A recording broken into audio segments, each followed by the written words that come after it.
Alright mga master, ito papakita ko yung yung nabunot natin kaninang umaga. Siya. So, medyo mainit pa. So tatanggalin ko yung welding dito sunod na araw. Yan yung heater nya, pinapakita ko sa inyo. Diba? Dami niyan. Isang heater to, isa, dalawa, bali 16 nga yan.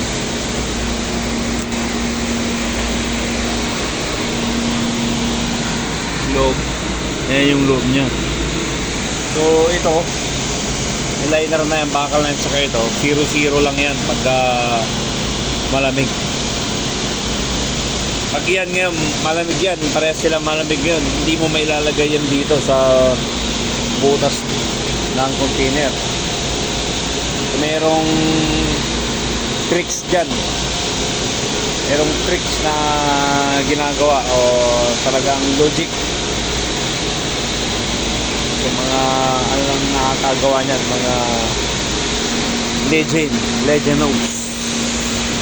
Diba? Tanggal na.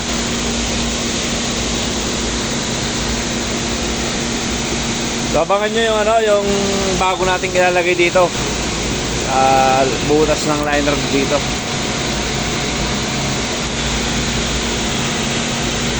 Abangan nyo sunod na video. Pinakita ko lang yung update gawa natin. So, thank you.